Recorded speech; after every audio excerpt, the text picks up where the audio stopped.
Hello everyone, मैं हूं आपका दोस्त सचिन शर्मा और एग्जाम प्लेस पर आप सभी दोस्तों का बहुत स्वागत करता हूं और आशा करता हूं कि आप सभी पहले की तरह बहुत बढ़िया होंगे।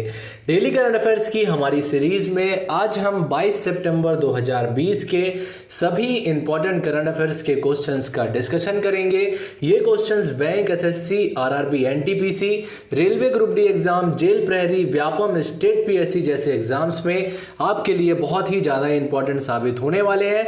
वीडियो को शुरू करने से पहले दोस्तों आपको बता देना चाहता हूं कि ऑल एग्जाम प्लेस आपके लिए लाया है एमपी पुलिस का कोर्स।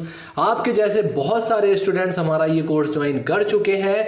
आप भी मात्र 1000 रुपए की फीस देकर एमपी पुलिस का कोर्स ज्वाइन कर सकते हैं और अपनी तैयारी को और भी बेहतर बना सकते हैं।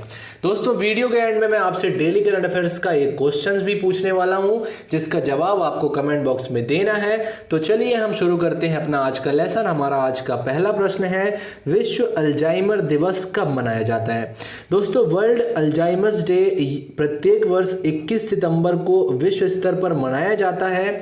इस दिन को मनाने का उद्देश्य क्या होता है दोस्तों? तो अल्जाइमर जो डिसीज है इसके बारे में दुनिया भर में फैली हुई भ्रांतियों को दूर करना है और लोगों को जागरूक करना है।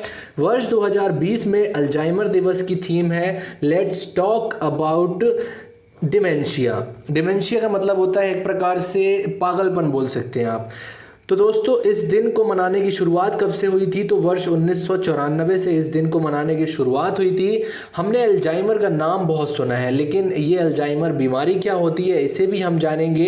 तो दोस्तों अल्जाइमर एक तेजी से फैलने वाली बीमारी है जो इंसान की याददाश्त को कमज़ोर करती है और साथ ही ये डिमेंशिया यानी कि पागलपन का सबसे आम कारण होता है, जिससे पीड़ित व्यक्ति की याददाश्त जो होती है ये बेहद कम हो जाती है। बहुत सारी चीज़ें वो भूलने लग जाता है, उसको कोई समय का ध्यान नहीं रहता है। कुछ काम वो करता है, उस काम को करने के बाद वो उस काम को भी भूल जाता है। तो ये कहलाती है अल्जाइमर की बीमारी।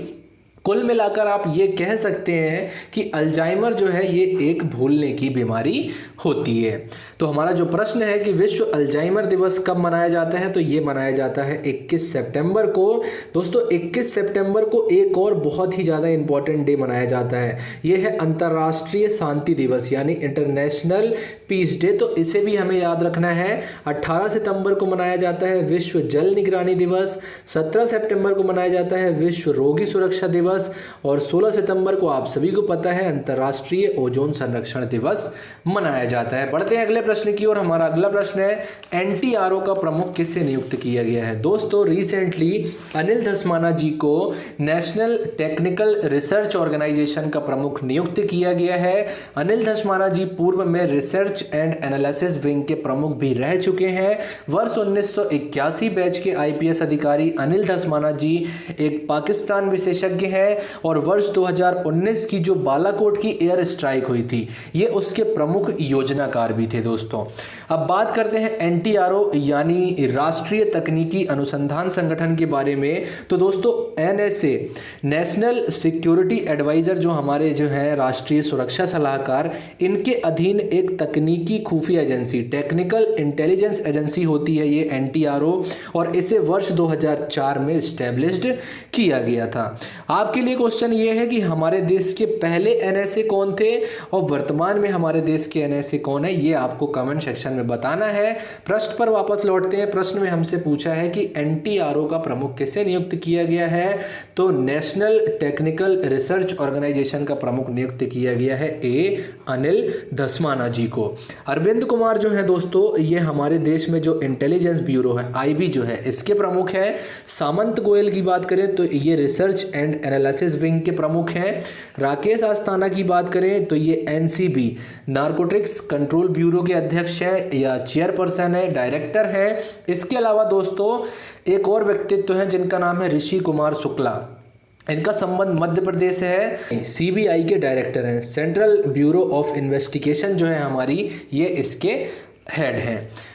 बढ़ते हैं अगले प्रश्न की ओर। अगला प्रश्न है हमारा, ए प्रॉमिस्ड लैंड इनमें से किसका संस्मरण है।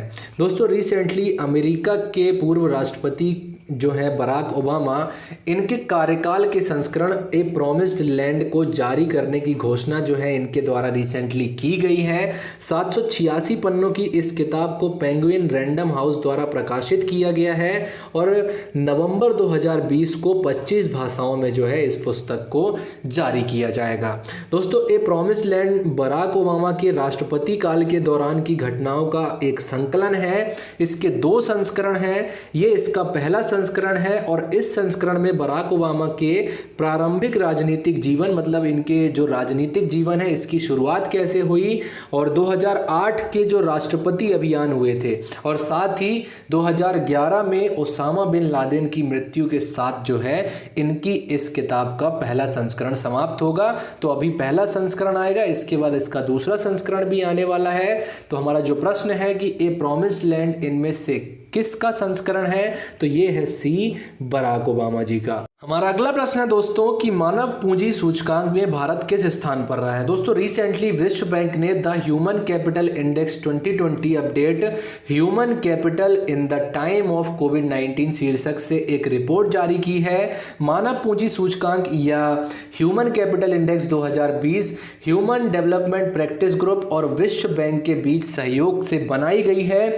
मानव पूंजी सूचकांक 2020 में शामिल 174 देशों में हमारा देश भारत जो है दोस्तों ये 116वें स्थान पर रहा है।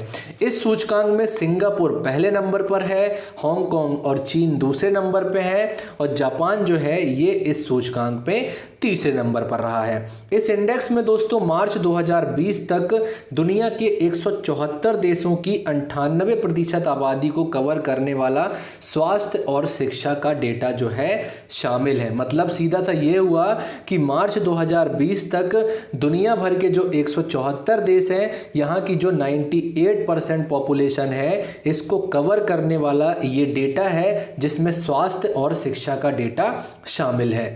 लौटते हैं प्रश्न पर। प्रश्न में हमसे पूछा है मानव पूंजी सूचकांक में भारत किस स्थान पर रहा है, तो भारत रहा है डी, 116वें स्थान पर। अगला प्रश्न है हमारा, इनमें से किस राज्य ने मुख्यमंत्री महिला उत्कर्ष योजना शुरू की है। दोस्तों पिछले दिनों गुजरात की सरकार ने मुख्यमंत्री महिला उत्कर्ष योजना यानी MMUY का शुभारंभ किया है। गुजरात सरकार की इस योजना के तहत राज्य की जो महिलाएं हैं, मतलब गुजरात की जो महिलाएं हैं, इनका जो समूह होगा इन्हें ब्याज मुक्त ऋण प्रदान किया जाएगा। किसकी तरफ से? गवर्नमेंट की तरफ से। अब बात ये आती है कि जब ब्याज मुक्त ऋण इन्हें प्रदान किया जाएगा तो इस ऋण की भरपाई कौन करेगा। तो दोस्तों इस ऋण की भरपाई जो है ये राज्य सरकार के द्वारा ही की जाएगी। तो ये जो योजना है मुख्यमंत्री महिला उत्कर्ष योजना, इसे किस राज्य ने शुरू किया है, तो इसे शुरू किया है बी, गुजरात राज्य ने। अगला प्रश्न है दोस्तों हमारा कि HD देवगौड़ा भारत के कौन से क्रम के प्रधानमंत्री रहे हैं। पूर्व प्रधानमंत्री HD देवगौड़ा जी ने राज्यसभा के सांसद के तौर पर जो है दोस्तों पिछले दिनों शपथ ली हुई है। ये 87 वर्ष के हैं और जून 2020 में कर्नाटक से राज्यसभा के लिए ये चुने गए थे। वर्ष 1996 के बाद पहली बार JDS का कोई ऐसा नेता है दोस्तों जो कि राज्यसभा का सदस्य बना है। राज्यसभा के जो हमारे सभापति हैं श्री M वेंकैया नायडू जी, मतलब हमारे जो उपराष्ट्रपति जी हैं, इन्होंने HD देवगौड़ा जी को शपथ दिलाई है पिछले दिनों। HD देवगौड़ा दोस्तों जो है ये साल 1994 से लेकर साल 1996 तक कर्नाटक के मुख्यमंत्री के रूप में भी कार्य कर चुके हैं। ये 1996 में संयुक्त मोर्चा सरकार का नेतृत्व करने वाले देश के 11वें प्रधानमंत्री भी बने थे।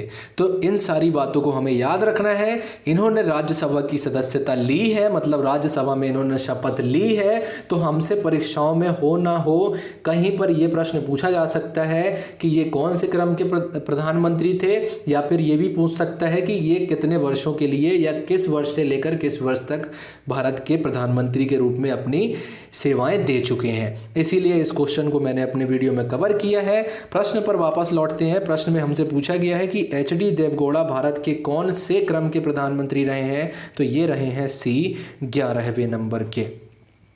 लास्ट वीडियो में मैंने आपसे क्वेश्चन पूछा था कि G20 देशों के पर्यावरण मंत्रियों की वर्चुअली बैठक का आयोजन किस देश की अध्यक्षता में किया गया। तो दोस्तों पिछले दिनों G20 देशों के पर्यावरण मंत्रियों की वर्चुअली बैठक का आयोजन जो है ये सऊदी अरब की अध्यक्षता में किया गया। हमारे जो पर्यावरण मंत्री हैं प्रकाश जावड़ेकर जी, इन्होंने जो है हमारे भारत का प्रतिनिधित्व किया है।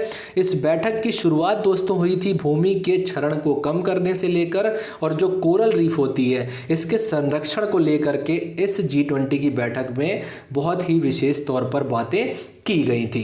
तो जो हमारा प्रश्न है जो हमने पिछली वीडियो में आपसे पूछा था कि G20 के पर्यावरण मंत्रियों की वर्चुअली बैठक का आयोजन किस देश की अध्यक्षता में किया गया, तो ये किया गया है सऊदी अरेबिया की। फिर आज के लिए आपका प्रश्न है दोस्तों कि आज़ादी, फ्रीडम, फासिज्म, फिक्शन नामक पुस्तक के लेखक कौन है। तो इस प्रश्न का उत्तर आपको कमेंट बॉक्स में देना है।